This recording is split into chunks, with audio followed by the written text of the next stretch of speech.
Hello guys, আসসালামু আলাইকুম। Tracking পয়েন্টে আপনাদের স্বাগতম।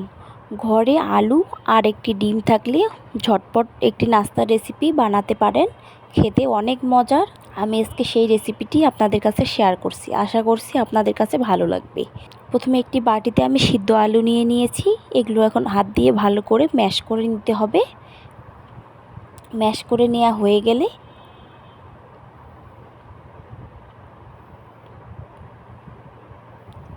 হাত দিয়ে ভালো করে ম্যাশ করে নিচ্ছি। ম্যাশ করে নেওয়া হয়ে গেছে। 1 টেবিল চামচ কাঁচামরিচ, 1 কাপ পেঁয়াজ, 1 চা চামচ হলুদ গুঁড়ো, 1 টেবিল চামচ মরিচের গুঁড়া, 1 টেবিল চামচ ভাজা জিরা গুঁড়া, 1 টেবিল চামচ সস, 1 টেবিল চামচ ধনিয়া গুঁড়া দিয়ে হাত দিয়ে ভালো করে মাখিয়ে নিব। ভালো করে মিশিয়ে নিতে হবে। আমার রেসিপিটি কে কোথা থেকে দেখছেন কমেন্ট করে জানাতে ভুলবেন না। সিদ্ধ করে রাখা একটি ডিম গ্রেট করে দিচ্ছি।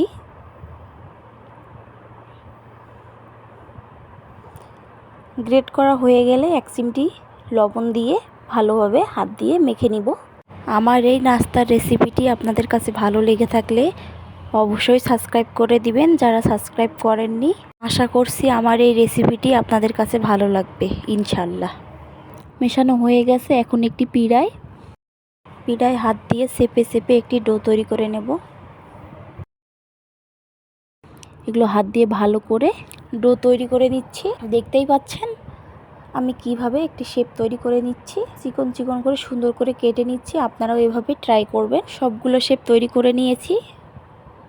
এখন 2টি ডিম ভেঙে লবণ স্বাদমতো দিয়ে ভালোভাবে চামচের সাহায্যে মিশিয়ে নিচ্ছি।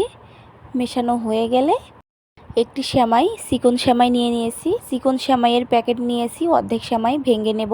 হাত দিয়ে ভালো করে ভেঙে নিলাম। নাস্তার রেসিপিটি ডিমে ডুবিয়ে নিলাম। নিয়ে সেমাইয়ে ভালোভাবে মিশিয়ে নিচ্ছি। হাত দিয়ে ভালো করে চেপে চেপে সবগুলো রেসিপি আমি এভাবে তৈরি করে নিয়েছি। এবার চুলায় একটি ফ্রাই প্যান বসিয়ে তেল গরম করে নিয়েছি। তেলে রেসিপিগুলো ছেড়ে দিচ্ছি। লাল কালার করে ভেজে নিয়েছি। ভেজে নেওয়া হয়ে গেলে উঠিয়ে নিচ্ছি। দেখেন দেখতে কতটা সুন্দর হয়েছে। এভাবেই আমি সবগুলো রেসিপি ভেজে নিয়ে নিলাম। এই রেসিপিটি আপনাদের কাছে ভালো লেগে থাকলে অবশ্যই বাসায় ট্রাই করার চেষ্টা করবেন। আশা করছি আপনাদের কাছে ভালো লাগবে। ভালো লেগে থাকলে আমার চ্যানেলটিকে সাবস্ক্রাইব করার অনুরোধ রইল। আজকের মতো এখানেই বিদায় নিচ্ছি। হাজির হব আবারও নতুন ভিডিও নিয়ে। আল্লাহ হাফেজ।